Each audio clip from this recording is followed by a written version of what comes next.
Hello dear students. मेरा नाम अनिल कुमार श्रीवास्तव है। आप सभी लोगों को पता है मैं पॉलिटी गवर्नेंस कॉन्स्टिट्यूशन के अतिरिक्त इंडियन इकॉनमी प्रारंभिक परीक्षा के लिए पढ़ाता हूं, जिसका इस समय जोर चल रहा है। अब तो बिहार पीसीएस प्री के भी रिजल्ट आ गए हैं और लगभग 21,000 बच्चे क्वालिफाई कराए गए हैं। तो इस प्रकार से प्रारंभिक परीक्षा का ही दौर इस समय चल रहा है। इसमें ऑप्शनल का जोर नहीं है, लेकिन मैं ऑप्शनल में पीएसआईआर भी पढ़ाता हूँ और मुख्य परीक्षा के लिहाज से मैं अंतर्राष्ट्रीय संबंध, हालांकि प्रारंभिक परीक्षा में कुछ क्वेश्चन आते रहते हैं अंतर्राष्ट्रीय संबंध से, लेकिन मुख्य परीक्षा में तो एक पूरा का पूरा सिलेबस ही है अंतर्राष्ट्रीय संबंध का। इंटरनल सिक्योरिटी और सोशल जस्टिस भी पढ़ाता हूँ। आजकल मैं करंट अफेयर्स पर चर्चा कर रहा हूँ।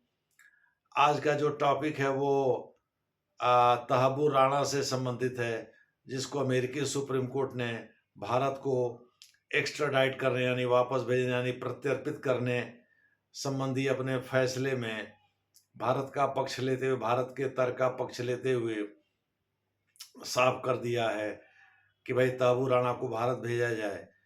अब तहबूर राणा के भारत आने का रास्ता साफ हो गया है।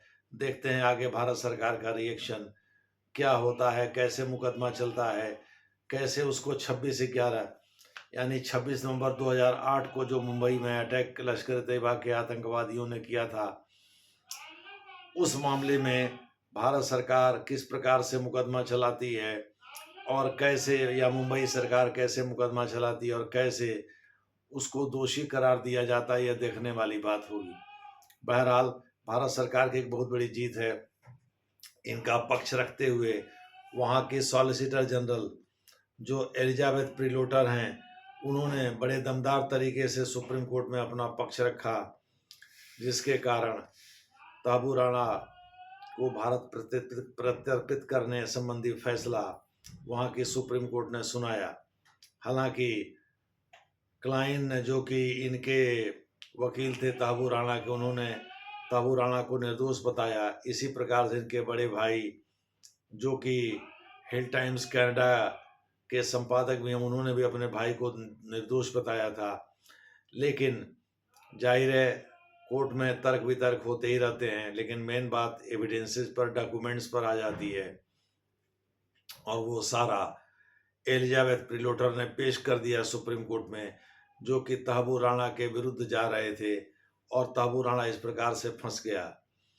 कहा जा रहा है कि इलिनॉइस जहां वो रहता है, शिकागो राज्य में, वहाँ के फेडरल कोर्ट यानी वहाँ राज्यों में भी सुप्रीम कोर्ट होती है और एक supreme court of the US होता है। तो जो वहाँ की फेडरल कोर्ट है, फेडरल कोर्ट से मतलब मेरा राज्य की सुप्रीम कोर्ट से ही है, उसने, चूंकि वहाँ ड्यूअल सिस्टम है, जुडिशरी का इंटीग्रेटेड सिस्टम भारत की तरह से नहीं है कि निचली अदालत से चले हुए मुकदमे सुप्रीम कोर्ट तक जाते हैं। वहाँ मुकदमे जा करके खत्म हो जाते हैं राज्य के सुप्रीम कोर्ट में, लेकिन उसके विरुद्ध अपील करने का अधिकार दोषी व्यक्ति या जो जिस व्यक्ति को, पीड़ित व्यक्ति को होता है, जिस व्यक्ति को लगता है भाई उसके खिलाफ फैसला चला गया, तो वह अपील कर सकता है। इसके लिए वहाँ अपीली अदालतें भी बनी हुई हैं और वो सुप्रीम कोर्ट भी जा सकता है। तो सुप्रीम कोर्ट में, माने supreme high court, federal court के फैसले के खिलाफ तो सुप्रीम कोर्ट ही जाना उचित रहता है, क्योंकि उसके बाद तो वहाँ कोई कोर्ट है, वो तो अंतिम कोर्ट है। ठीक वैसे जैसे भारत में बस ये है कि वहाँ से थोड़ा सुप्रीम कोर्ट जाना कठिन कार्य होता है। कारण ये है कि वहाँ ड्यूअल सिस्टम है कोर्ट का, यानी जो फेडरल कोर्ट है उसका सीधा संबंध अमेरिकी सुप्रीम कोर्ट से नहीं होता है।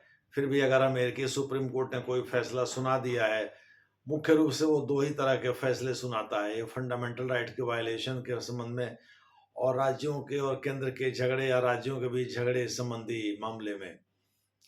लेकिन वो अन्य मामले भी देख सकता है, जैसे अभी अमेरिकी सुप्रीम कोर्ट के द्वारा उसके विरुद्ध जो फैसला दिया गया है तहबूर राणा के विरुद्ध, वो एक्स्ट्राडाइट करने यानी उसको भारत को भेजने, वापस भेजने, प्रत्यर्पित करने संबंधी, वह निश्चित रूप से एक पाथ ब्रेकिंग, एक बहुत ही महत्वपूर्ण फैसला है।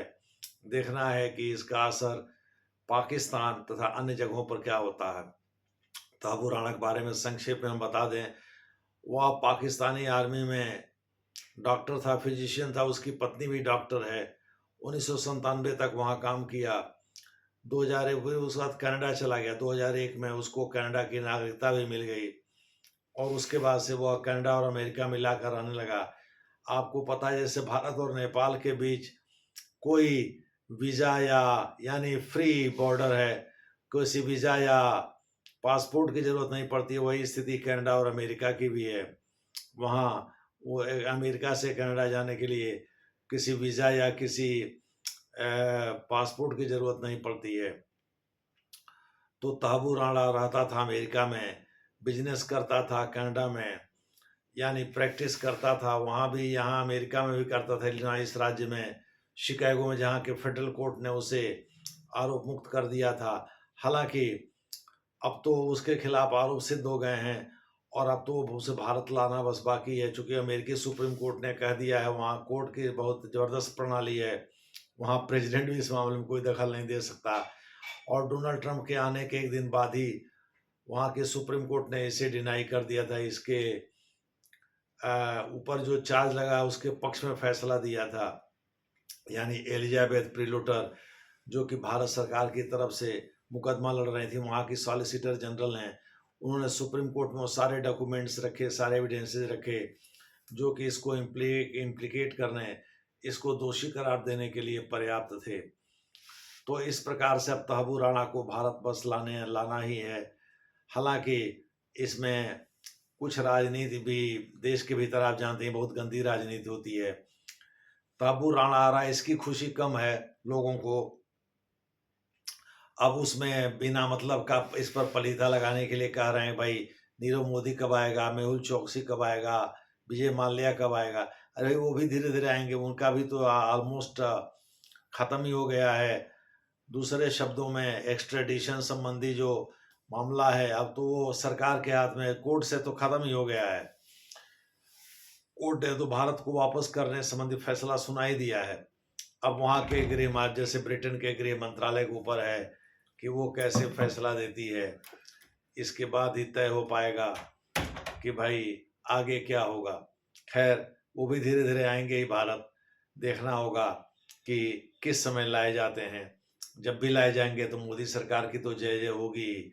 और 26/11 का हाँ ये हमला जो लश्कर तैयबा के 10 आतंकवादियों ने मुंबई पर किया था 26 नवंबर 2008 को, यह तो मनमोहन सिंह केंद्र में सरकार थी और दिल्ली में शीला दीक्षित की सरकार थी। बस ये है कि भाई विरोधी दलों, खास करके संजय राउत जैसे लोगों को मसाला मिलना चाहिए। वो बृहन मुंबई के चक्कर में पड़े हैं, एमसीडी के चक्कर में, सॉरी लोकल बॉडीज के चक्कर में, इलेक्शन के चक्कर में पड़े हैं। बृहन मुंबई नगर निगम में अगले 2-3 माह में जो चुनाव होने वाले हैं उसको लेकर के चक्कर में पड़े हैं। मुझे लगता नहीं कि उनको कोई लाभ मिल पाएगा, क्योंकि बीजेपी पूरी तरह से खुल करके हिंदुत्व के एजेंडे पर काम कर रही है और यही चिंता वहाँ के संजय राउत की भी है और उद्धव ठाकरे की भी है। जो उद्धव ठाकरे इनके बॉस हैं, उन्हीं के डेप्यूटी हैं संजय राउत। खैर उस पर अलग से हम लोग चर्चा करेंगे। बहरहाल तहबू राणा के बारे में संक्षेप में बता दें, वह पंजाब प्रांत का रहने वाला है। वह उसी वहीं के एक आर्मी स्कूल में कैडेट के रूप में अध्ययन भी किया है और वहीं से वो निकला, बाद में वो आर्मी में ही फिजिशियन हो गया। उसके माता पिता भी पाकिस्तानी, उसके पिताजी की तबीयत फिर खराब हो गई जब से उन्होंने सुना है कि भाई भारत को एक्स्ट्राडाइट करने का आदेश दे दिया वहाँ के सुप्रीम कोर्ट ने। अरे भाई एविडेंसेज अगर पुख्ता होंगे तो आदेश करेगा ही। वर्ष 2019 में भारत सरकार ने अमेरिकी सरकार से निवेदन किया था कि वो ऐसा करे और जो बाइडेन की सरकार ने बाद में इसमें परमिशन भी दे दिया था। चूंकि 2020 में तो जो बाइडेन आ ही गए थे, 2021 20 जनवरी को उन्होंने शपथ ले लिया था। हालांकि इसकी शुरुआत डोनाल्ड ट्रंप के समय में हुई और इस समय डोनाल्ड ट्रंप के समय ही उसको एक्स्ट्राडाइट किए जाने का फैसला वहाँ की सुप्रीम कोर्ट ने सुना है। इसका सीधा मतलब है कि अमेरिकी प्रशासन ने इसमें पूरी मदद किया है और हमको अब इसके लिए अमेरिकी प्रशासन को धन्यवाद देना चाहिए। आपको हम बता दें कि उस समय 26/11 यानी 2008 में नवंबर में जब ये घटना घटी थी तो उस समय भारत और पाकिस्तान के संबंध बहुत खराब हो गए थे। इतने खराब हो गए थे कि भारत ने पाकिस्तान पर एयर स्ट्राइक करने का मन बना लिया था। नरीमन साहब, जो कि उस समय एयरफोर्स के चीफ रहे हैं, वो इस बात का जिक्र करते हैं, लेकिन बाद में मनमोहन सिंह ने खुद ही इस मामले में अपने पैर वापस खींच लिए थे और अटैक नहीं हो पाया था। तो उसी समय तहबू राणा का नाम बड़े जोर शोर से प्रचारित हुआ था और डेविड कोलमैन हेडली के चेले के रूप में इसकी पहचान हुई थी। एक्चुअली डेविड कोलमैन हेडली के इशारे पर ही तहबूर हुसैन राणा सारा खुराफात कर रहा था, यानी यहाँ के आतंकवादियों को लोकेशन बताना, उनको संरक्षण देने संबंधी व्यवस्था करना आदि काम उसी ने किया था। दूसरे शब्दों में ताबू राणा एक मेन कॉन्स्पिरेटर है।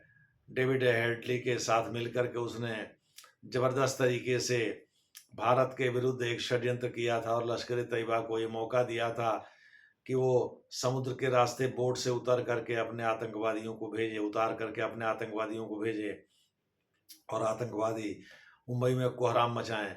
उन्होंने किया भी, कोहराम भी मचाए। 160 से अधिक लोग मारे गए मुंबई में। लश्कर तैयबा पहले तो कहता था कि भाई हमको आप डोजियर दीजिए, यानी इंफॉर्मेशन दीजिए, डॉक्यूमेंट्री एविडेंस दीजिए, और एक भी एविडेंस को मानता नहीं था पाकिस्तान। लेकिन अमेरिकी सुप्रीम कोर्ट ने जब से मान लिया है, देखना है पाकिस्तान का रिएक्शन क्या होगा इस मामले में। तहबू राणा फंस तो गया है, भारत आएगा ही आएगा, और इस मामले में पाकिस्तान क्या भारत के साथ करेगा या पाकिस्तान का रिएक्शन क्या होगा, ये देखने वाली बात होगी।